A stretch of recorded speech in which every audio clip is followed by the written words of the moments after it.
Ladies and gentlemen, it is Lou Valino actually working the phone. So, yeah, he's been working very well, too. Yes, I might add. He's been working the phone quite a bit. They're packed here tonight. Yeah, it's jammed. No parking outside. I love it. Guy said to me, 2013 Blue Oldsmobile, can you go get my car from me? I said, no, I'm really coming here to do a video. Yeah, right. Anyway, look, a little manicotti, of course, for Junior here. And what are you having there? Chicken Diablo. Awesome. See, folks, that's because he's all class. Now, what would be a good wine to go with that? Someone who knows the wine business, or maybe a fine wine and good spirits, a mixed drink, which I've enjoyed watching you and your son enjoy martini. Classico would be absolutely perfect. Nice. Yeah. But something about Blue Moon. What is it with you and Blue Moon? You love it. It's awesome. You love your Blue Moon. It's my drink. I've seen a few Blue Neon in my life and Blue Moons. Anyway, listen. I've seen a few moons in my life. We've been doing this show many moons too, talking about the Coons Market Black and Gold Sunday show. A lot of years. Thanks to Joe Dentisi for being such a big supporter of ours, and we will be on the air again this week. But now, the following Sunday, which is Christmas Eve, we will not, because we'll be enjoying the Feast of the Seven Fishes show at the McKnight Road Store. And Bone in Italy to all of our Italian friends. And if you want good Italian food, this is the place. And I might as well just take care of everybody right now. The Monaca SOI, Sons of Italy, are having their Christmas party tomorrow. I'll be working, but a salute to all of them. And Jimmy Klein's in New Brighton doing something very special this weekend as well. It's their Help an Elf party in which you bring a toy, and Jimbo Klein and his crew, all of the great bartenders there and people who work there, the cooks, they'll decide which family deserves it in and around our area, and they will distribute those great gifts. So I love this time of year, and yes, it's all about giving, ladies and gentlemen, and a lot of good folks in this region do that on a regular basis. Now, I want to talk about the Steelers, and hopefully they'll give us a win coming up Sunday against the New England Patriots. So this is what I have for you guys. The Patriots travel to Pittsburgh for a second straight regular season game. New England defeated the Steelers 27-16 October 23rd last year at Heinz Field, then beat them at Gillette Stadium January 22nd in the AFC Championship game. This week's meeting will be the 31st overall. The Steelers lead the regular season meeting 14-11. New England leads in postseason matchups. And by the way, Bill Belichick 10-3 versus Pittsburgh. Mike Tomlin versus New England 2-6. Tom Brady 7-2 in the regular season, 3-0 in the postseason. So let's begin with the quarterback. How do you stop him? You start. The coach of the Oakland Golden Bears. Oh, I don't think you stop Tom Brady. I think you do as much as you can to get the best matchups that you can in the best situations, and you try to match your best guys in their best situations and take that away from them as much as you can. But you're not stopping the greatest of all time. Okay, the great Dr. Joe Maroon, UPMC, releasing information. He has begun rehab, but that's as far as they went. Again, our thoughts and prayers are with Ryan Shazier. You said something very appropriate that I never thought of, because they look at him as one of these hybrid linebackers, not real bulky, but very fast and strong, me and Ronnie Shazier. And we were talking about who will replace him. No one's going to replace that talent, but William Gay could be a factor in this game. Well, William Gay comes in on their nickel and dime series, and he is not the fastest, he's not the strongest, he's not the hardest hitter, but he understands the Pittsburgh defense probably better than anybody. So he, in effect, will wind up being kind of like the quarterback when he's in on the field, calling the defenses. If you watch him, he'll direct everybody on that defense when he's in. Now, Matakavich is hurt too. I haven't heard anything about him coming back. That, of course, was Shazier's replacement.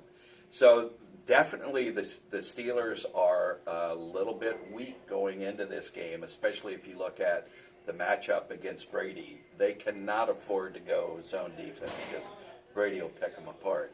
So the only way they're going to beat the Steelers is on offense. They've got to outscore the tremendous amount of offense that Brady will put out. Don't forget, he'll be walking the line with the guys, Greg Diolis, Bob Dvorak, and, of course, the Bambino. Our producer gets his picks in as well. They pick the weekly winners against the spread every noon hour number 2 of the Coons Market Black and Gold Sunday Show. New England would snag a head-to-head tiebreaker with a victory as the battle for the top spot in the AFC takes place. CBS TV, of course, KDK TV2 locally at 425. The loss to Miami, I believe, will help New England. And by the way, he threw 2 interceptions in that game. So from a coach's standpoint, and you saw Belichick during the postgame, he wasn't happy. I actually think it would have been better if they'd have rolled through Miami as opposed to losing. And now they're going to be a little bit more hungry. And them being hungry is a very scary thing.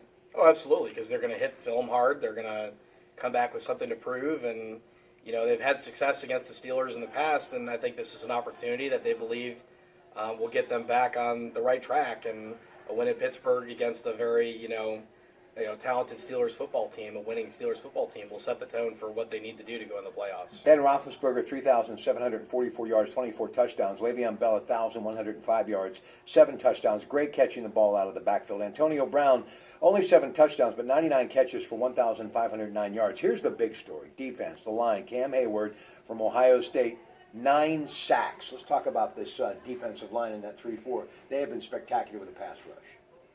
Yeah, they've been able to man up on their offensive line. All the games that I've seen for the Steelers this year, they've been able to exploit even 2-on-1 matchups in many cases in the pass rush. So they've done a great job recruiting in their defensive line. They're very athletic. They get to the quarterback. They make things happen, and that's something that'll be a strength. And it's they're going to have to get there if they want to disrupt anything as far as the tempo that New England's going to bring out of the field on Sunday against the Steelers.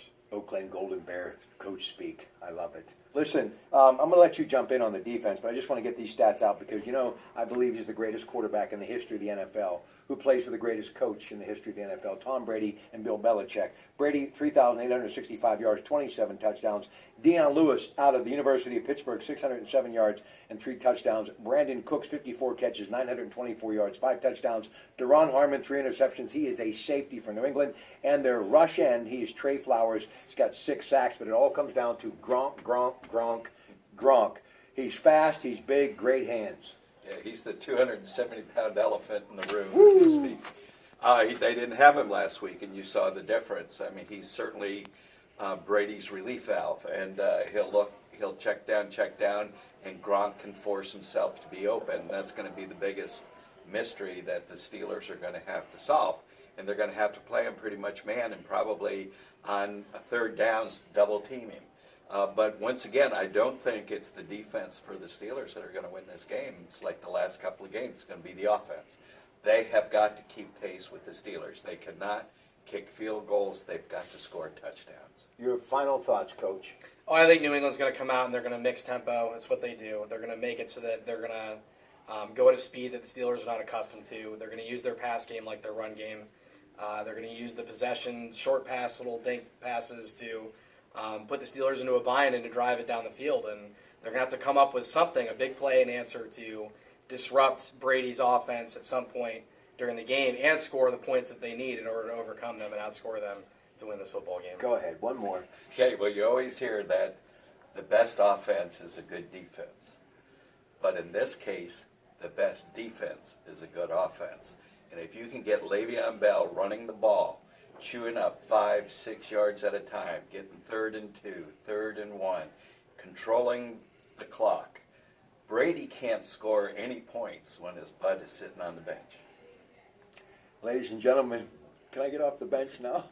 All right, listen, he'll pick his weekly winners against the spread, but this spread is always good at Casa de Emmanuel. I did have a 10-piece McNugget on the way down here. I couldn't resist. Ladies and gentlemen, good night. Coons Market Black and Gold Sunday Show. The guy picking against the spread in the noon hour on Sunday on his Radio 1020 KDK. Good night.